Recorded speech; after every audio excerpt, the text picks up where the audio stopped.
wrestling fans.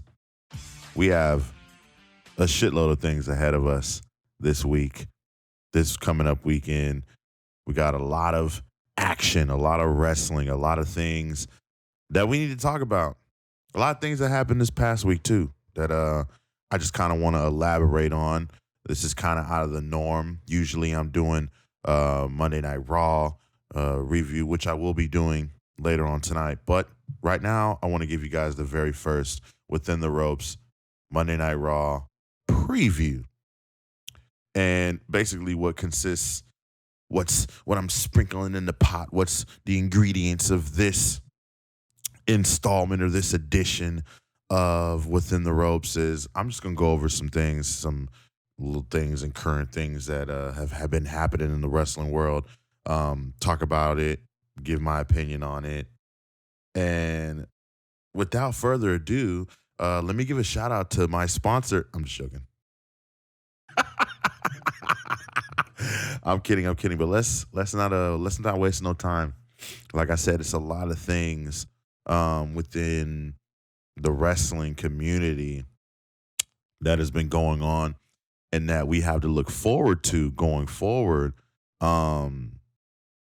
We got a shit ton, but let's start from the top. I want to start from the top, and what I want to start with is a little sad. We all dealt with it. We all know about it. We all got the news on Friday about Bayley. Bayley getting injured. She was at the Performance Center training, and I guess doing some train wrestling. Or did I say train wrestling? Doing some chain wrestling, rather. And I guess this was supposedly a part of what Vince McMahon was wanting all of the talent to do to get ready to get back on the road. And so she was training, and her knee popped. Some say that it was some like a freak accident. Turns out that she tore her ACL, and she's going to be out of action for the next 9 months. Now, that's pretty fucking sad considering Bayley's been one of the MVPs, if not the MVP of the pandemic Thunderdome era. She's done a lot of cool shit. I think when she turned heel and attacked Sasha inside the Thunderdome and just fucking destroyed her with the chair, threw her into the ring post, threw her into the steel steps, kicked her ass, put the chair around her neck. I thought that all of it was golden. All of it was money. But even, before the Thunderdome, when they were in the Performance Center, and she was partners with Sasha, and she was fucking just holding it down with Sasha, man. Just literally, she was like a part of it. She was a team player and she was a teammate, but she was also the biggest cheerleader as well. I think she grew a lot inside the Performance Center and inside the Thunderdome. I think she grew a lot. I think she learned a lot. I think we were able to see a completely different side of Bayley without any interruptions or distractions.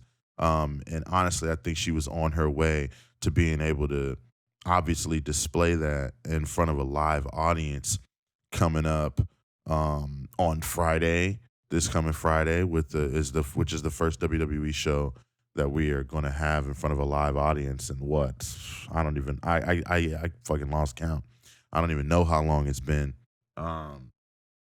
And then this Sunday at Money in the Bank, she was scheduled to go one-on-one with Bianca for the SmackDown Women's title in a I Quit match, which I was looking forward to, man. It's always nice when they bring back or when they have a match, especially with a storyline and two wrestlers who you admire, and you're just like, oh man, they're getting ready to do an I Quit match. This is dope. Like, that match was gonna be crazy. I know that it's a match that probably Bianca needs more than Bayley, because obviously Bianca's the champ. She's got to show and prove. I think Bayley's done a lot of showing and proving herself especially over the last 2 years with the Hell in a Cell matches that she's been in. Um, the one with Sasha, and then one recently with Bianca. But I just think that it's just really sad. She mentioned on Talking Smack that her Texas, her dad's in Dallas, so it would have been nice to win the championship back in front of her dad and give him a big old hug. And it's just sad. It's unfortunate. She's gonna be out 9 months, so that means she's gonna be gone past WrestleMania in Dallas. That sucks. You know what I mean? Like, it couldn't come at a more worse time than right when fans are coming back, right when everybody's going on tour. But hey, I know one thing: she'll be ready to go. Her return's gonna be crazy. Whether that's as a baby face, it's got to be as a baby face. I mean, nah. I mean, it doesn't necessarily have to. It doesn't necessarily have to, but it's going to be crazy. A lot of the talk online last week was, giving Bayley the Triple H treatment when he came back from injury. Triple H Madison Square Garden treatment. That would be nice. Um, but yeah, we'll see, man. Shouts out to Bayley. Speedy recovery for Bayley. Hope everything pans out well for her and she's able to get back as quick as possible. At the least 9 months. Or let's hope better at the most it's 9 months. Let's not hope it's any more than that.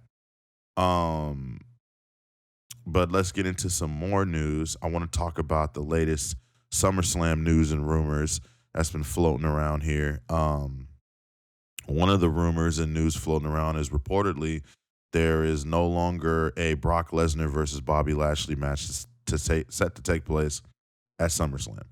And I'm very sad about that. I hope that somehow they can figure it out. I don't know if it's, a creative thing or if it's just the timing, I mean, creatively, you honestly could just have, I don't know, Drew take the title. You can have Kofi, take the title Sunday. I mean, I don't know. There's so many ways you can make this happen, but I get it. It's got to be right. It's got to make sense. I know Bobby Lashley has been wanting this match for the longest. So hopefully he gets it, man. Hopefully he gets it, and hopefully we get to see this before it's too late. I don't want to wait until these guys are fucking, old and banged up and they can't give us a great match. Another rumor floating around late last week was in regards to John Cena and his status for SummerSlam in Las Vegas. Reportedly, he was scheduled to shoot a movie. Like I guess those plans are like set in stone. He's supposed to be shooting a movie in August. But according to reports, it says that John Cena is still he's still scheduled to show up, and he's still written in for SummerSlam. So that's big news. Hopefully we do get Cena versus Reigns. I know that that's the plans. Hopefully they start putting that together as soon as they can. Like I said, I mean, the longer you wait, the more likely,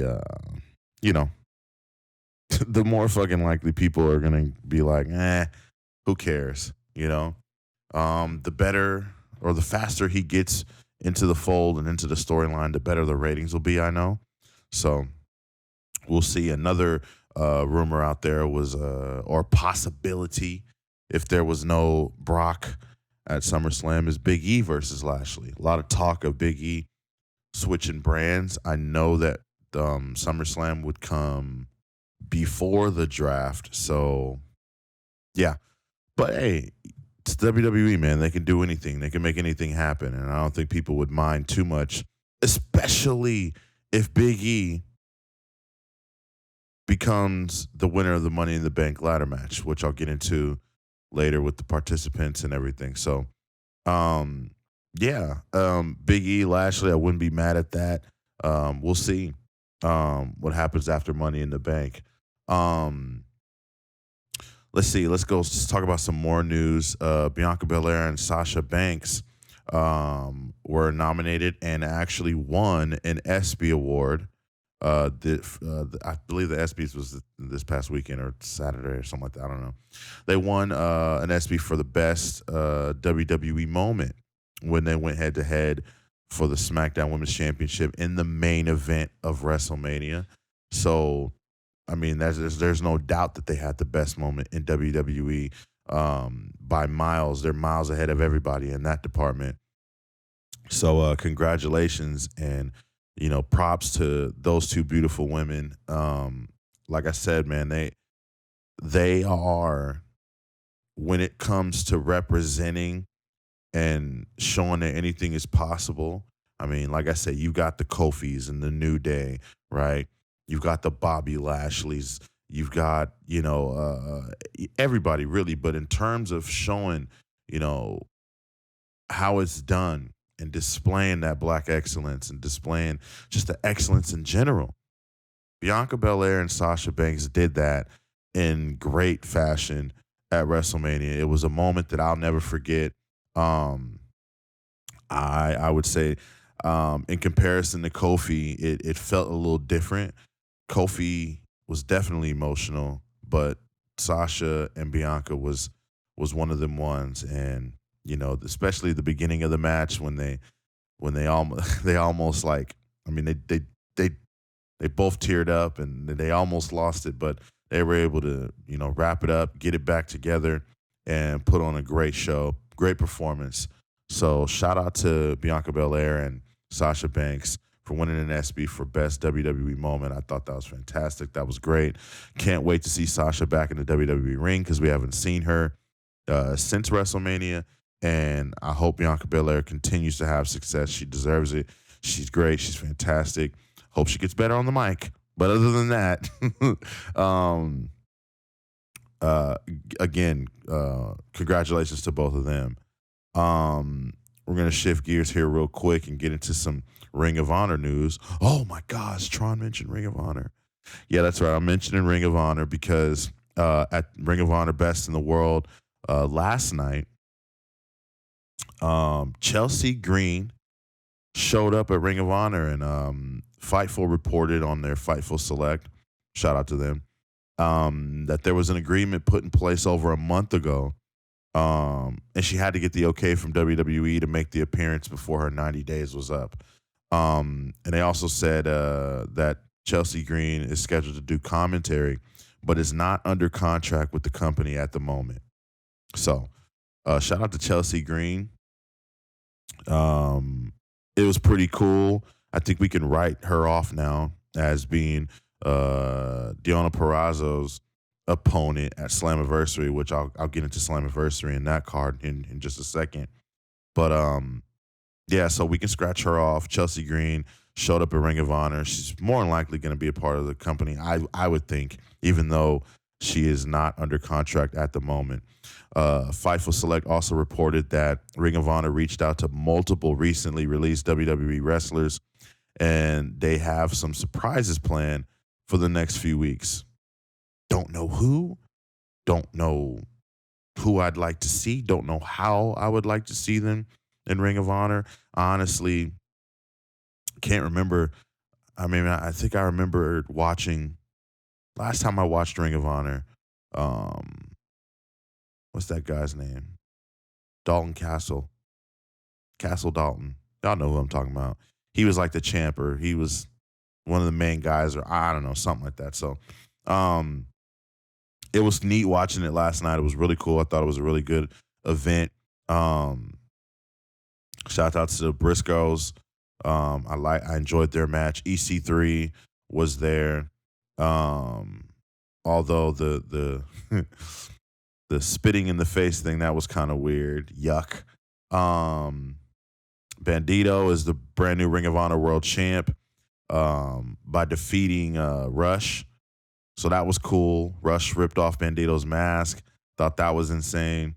So yeah, it was a lot of cool things that went down last night. They went over the Maria Kanellis had went over the brackets for the tournament that they're having for the Ring of Honor Women's Championship. So yeah, a lot of good things happening in the Ring of Honor. So I'm excited for the future and what they've got planned. Hopefully we see some cool familiar faces coming up from the WWE. Like they said, they got some stuff planned for the next few weeks. So that'll be cool. Real quick, I'm going to get into Money in the Bank preview and rundown of the card so far. But before I do that, I want to talk about Brian Pillman Jr., who was also reported by Fightful that he's just about finished his MLW contract and he's going to become a full-time AEW wrestler. So that's cool. Shout out to Brian Pillman Jr. Give him another shot at the fucking TNT title, damn it. Give him another damn shot.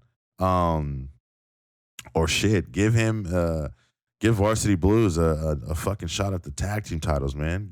Come on, man. I want to see that.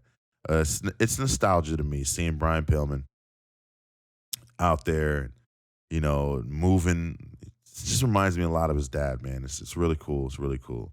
But let's get into the Money in the Bank preview and match card rundown as it is so far. We've got the women's Money in the Bank ladder match with 2 more names still to be announced. I think we're possibly going to get that on Friday in front of a live audience. So that'll be cool. But so far, we got Alexa Bliss, Nikki Ash, Naomi, Asuka, Zelina, and Liv Morgan. So, yeah, it seems like we're definitely going to get the last 2 participants on SmackDown. I think the Raw side is obviously filled up. We got the men's Money in the Bank ladder match. We got Drew McIntyre, Riddle, John Morrison, Ricochet, Kevin Owens, Big E, Shinsuke, or should I say Kingsuke Nakamura, and Seth Rollins. Very unpredictable Money in the Bank ladder match. I could obviously see, if you want to, go the WWE way, obviously Drew McIntyre. I would see them giving it to Kevin Owens is a strong candidate. Big E is the fan favorite. And Seth Rollins is someone who I feel like they would give it to. I don't know, man. Maybe cash in, at Money in the Bank. Let me give you this scenario. Have Seth Rollins cash in, win the match, and then cash in at Money in the Bank to then screw Edge over further. Because, Edge, he didn't like the fact that he didn't get his one-on-one match at WrestleMania. So hear me out. Seth Rollins wins the Money in the Bank contract. He cashes in the same night on Roman Reigns and Edge, makes it a triple threat match. Obviously, Edge loses his one-on-one opportunity. He's upset, takes his focus off Roman Reigns, and then Roman Reigns capitalizes on it. He beats both Edge and Seth Rollins, retains the title. That's how you set up Seth Rollins versus Edge at SummerSlam. I think that's a strong way to do it. I mean, I know a lot of fans are anticipating that Seth Rollins is going to interfere in this match, but how creative would it be and how telling would that be? I feel like that'd be great storytelling, in my opinion, if you have Seth Rollins win the briefcase and cash it in to then make it a triple threat. Kind of like, hey, I wanted to be in this match. Instead, you gave Edge the match. Now I have the opportunity to be in match, and I have the opportunity to be in the match. Now I'm going to be in the match. Makes sense to me. But I can definitely see them going the other route and having Seth Rollins interfere in some capacity, getting involved, which would then also set up Seth Rollins versus Edge at SummerSlam. But who knows? Like I said, Big E's the fan favorite. Drew McIntyre is probably the company favorite. Nakamura is the fantasy favorite. Seth Rollins is the sleeper, in my opinion. Ricochet's there for the flips along with John Morrison, and Riddle is there to make a name for himself in the Money in the Bank ladder match. The next match we got lined up is Rhea Ripley versus Charlotte Flair, the Queen City. The greatest in-ring women's wrestler in the world. For the Raw Women's Championship. Now, I'm just going to go ahead and give like an early prediction here. Charlotte's going to become 14-time women's champion. It's a no-brainer. We all know this. So, the next match is Bobby Lashley versus Kofi Kingston for the WWE Championship. And then in the main event at Money in the Bank, we're going to have Roman Reigns versus Edge. That's going to be a good one. I think the card so far is good. 2 Money in the Bank ladder matches. And it's normalcy. We no longer have to have any cinematic ladder matches. So I'm excited for it. I'm excited for all of this shit, man, to be back in front of fans. I'm excited for fans to be there and cheer for who they want, boo who they want, and just have a good fucking time. So can't wait this Sunday, Money in the Bank. Give it a little bit of a Raw preview tonight to add to the Money in the Bank excitement. On Raw tonight, we're going to have AJ Styles and Omos in singles competition. I would think that they would. Oh no! They're not doing it. I was going to say that I would think that they would be gearing up to announce a tag title match at Money in the Bank, but they're not. In fact, AJ Styles is going up against Ivar tonight. Eric is going up against Omos. And the next week, in front of fans, they're going to defend the tag team titles against the Viking Raiders. So that's cool. But tonight, Styles, Ivar, Omos, Eric, and then we also are going to get a Falls Count Anywhere match with Ricochet and John Morrison yet again.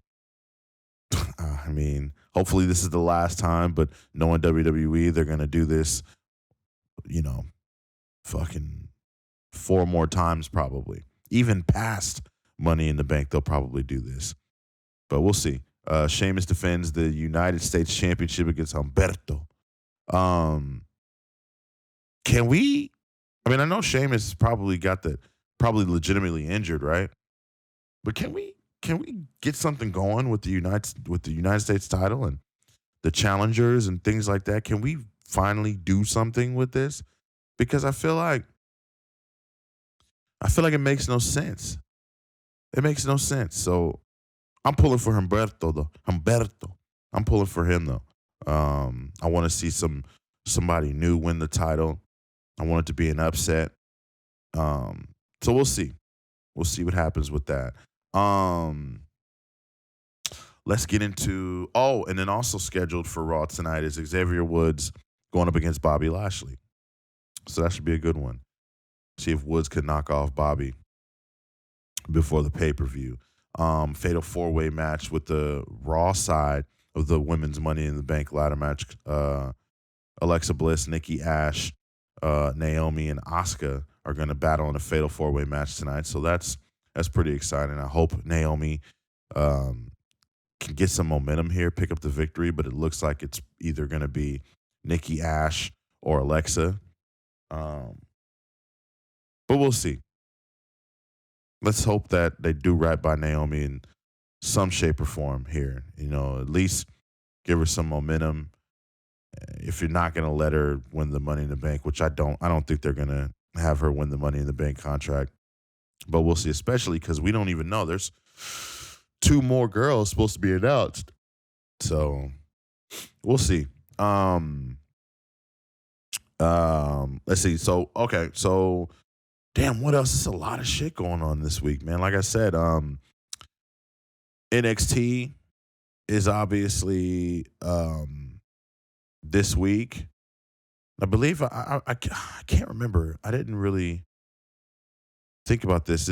I think Karrion Kross is going to be defending the NXT Championship against Johnny Gargano. But let me do my research real quick just to double check. I don't want to give y'all some bullshit. Let's double check. Let's see if this is going to be yeah. So Johnny Gargano, Karrion Kross for the NXT Championship with Samoa Joe as a special guest referee. So that's a big fucking banger. That's a banger match. We got another NXT Breakout Tournament match. Ike Manjiro against Duke Hudson. So that should be a good one. Hopefully we'll get some action. Hopefully we'll get some explanation as to, Shotzi and Knox being on SmackDown now. And, everyone was anticipating Tegan Knox to be getting to a feud again with Candice LeRae or whoever, but it looks like that's not going to happen as they've been called up last Friday. So we'll see. And then also maybe shine some light and tell us more about the decision for Toni Storm to be called up, or if Toni Storm is going to have one or two more matches before she actually goes to SmackDown. That'll be nice to know as well. This coming Wednesday, though, we got night one of Fyter Fest. And as of right now, we got a few matches and segments that they have lined up. We're going to hear from Hangman Page in regards to all the stuff that's been going down with Kenny Omega. Brian Cage against Ricky Starks for the FTW championship. I'm still wondering if this is a real championship, and if it is, I would like for them to get this redesigned because it's ugly to me. Jon Moxley's defending the IWGP United States Championship against Carl Anderson. I would like to think that Jon Moxley is going to drop the title to Carl Anderson here because it seems like they're giving everybody in the Elite championships. Carl Anderson and Luke Gallows or Doc Gallows, whatever he goes by, they're most likely probably going to win the Impact Tag Team Championships back. But who knows? We'll see. A sleeper match, like a snooze fest. Matt Hardy is going up against Christian Cage on night one of Fyter Fest. Blech. Don't want to see that match. The first ever coffin match, Darby Allin is set to take on Ethan Page. That should be a good one. Should be cool. And Penelope Ford is going up against the returning Yuka Sakazaki. So that's cool, man. The night two of Fyter Fest is next week, Wednesday, July 21st. So that's cool, man. AEW, like again, they're in full gear. They're getting their shit on, and so it's nice to see. This Saturday is Impact's Slammiversary pay-per-view. So I'm going to run down that card real quick. Violent by Design is set to defend the Impact World Tag Team Championship in a four-way against Swan and Mac, TJP and Fala, and the Good Brothers, Gallows and Anderson, which Gallows and Anderson is obviously my pick to win back those Impact World titles, but we'll see. Should be a good one. We got the Knockouts Tag Team Championship on the line. Fire and Flava going up against Havoc and Rosemary. That should be a good one as well. Not too fond on the Knockouts division, but I'm still going to watch. I'm still going to give them a chance. W. Morrissey is set to go one-on-one with Eddie Edwards. That should be a good one. I'm super happy for Morrissey, a.k.a. Big Cass. I'm super happy for him, man. Every time I look at him and where he's at, I think about what he's been through and what he's had to overcome, and I'm sure what he's still overcoming, what he's still getting through day by day. But the fact that he's back on a stage like this at a large scale and being an Impact and wrestling again, and it's a beautiful thing. And I'm again, like I said, I'm happy for him. After watching his interview with Chris Van Vliet, you really get to know who the real William Morrissey is, and what he's gone through. And he says he's happy, he's recovering, and it sucks to go through the shit that he's been through, man. But I'm glad to see him on the stage, and I'm rooting for him. He's my pick. Yeah, another early pick. There you go. Another early pick for Slammiversary. William Morrissey against Eddie Edwards. The next match, Chris Sabin versus Moose. Who cares? I don't give a fuck about that match. The Ultimate X match for the X Division Championship. Josh Alexander going up against Trey Miguel, Ace Austin, Chris Bay, Raju, and Petey Williams. So that should be a good one. Is Slammiversary in front of fans? I'm not sure if Slammiversary is going to be in front of fans or not. Honestly, I don't know. The Impact Knockouts Championship, the champ Deonna Purrazzo. I said Purrazzo. She's set to take on a mystery opponent. A lot of people thought it was going to be Chelsea Green, but I think those rumors have shattered. So I don't know. It could be anybody. Mickie James. A lot of people think it's going to be Mickie James. Could it be Gail Kim herself? I don't know. I think there was a rumor killer on it being Ruby Riott or Ruby Soho, or however you pronounce that last name. Apparently it's no longer going to be, or it's not her, so she's no longer in the list of names that it could possibly be. I'm trying to think, who else could it be? Who else got released? Let's see.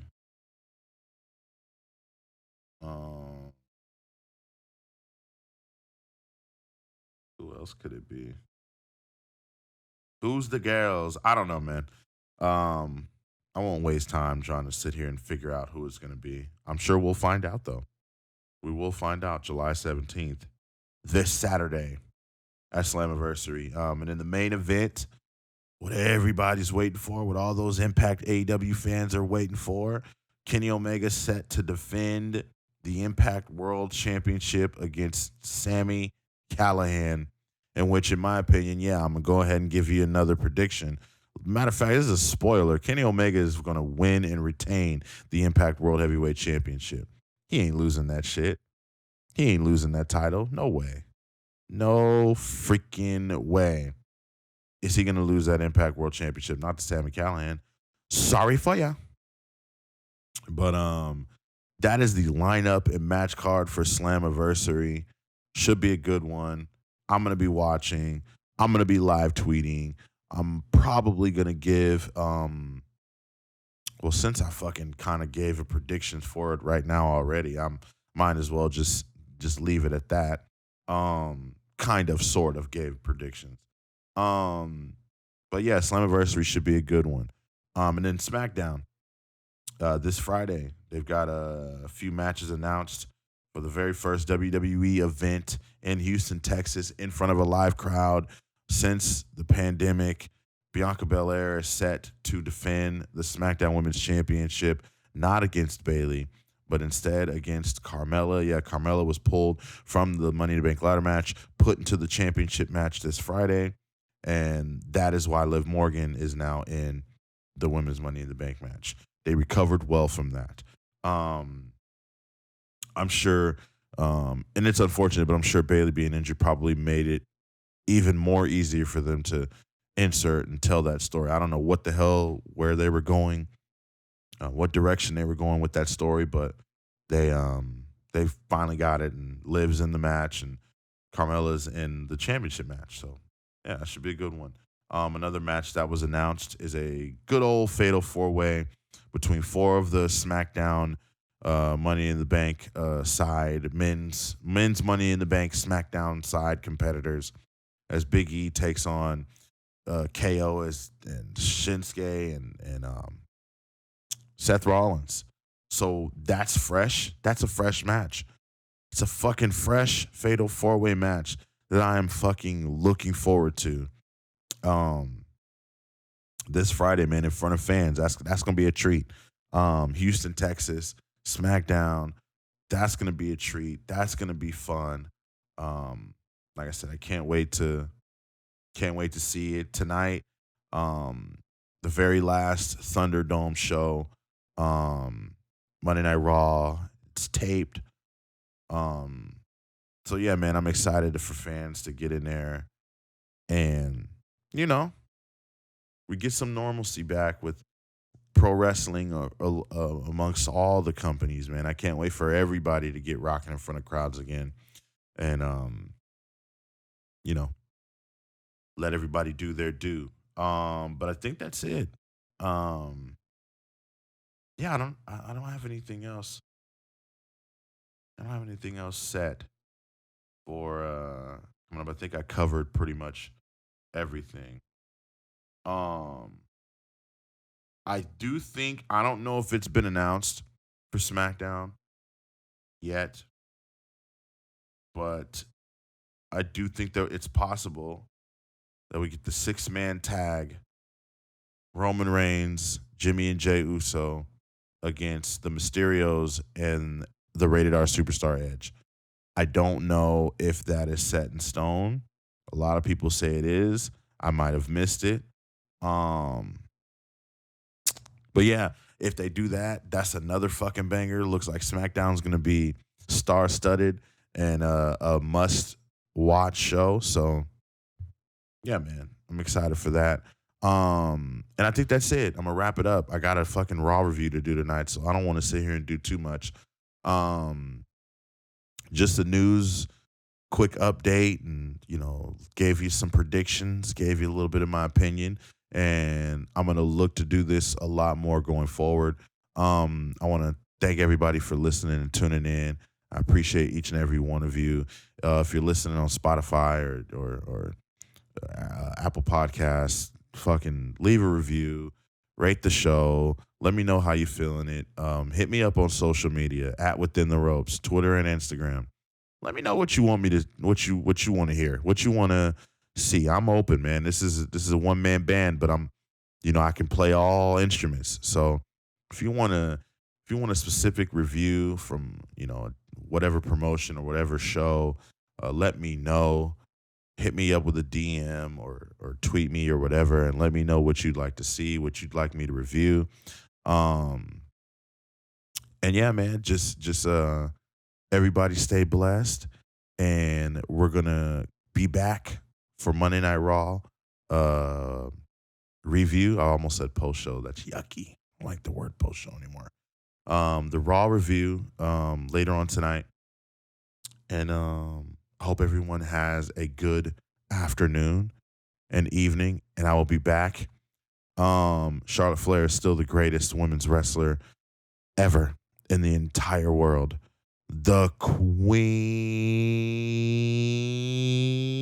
City.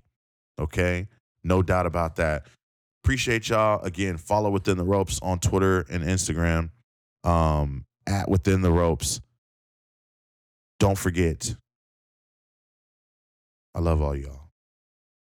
Have a good one.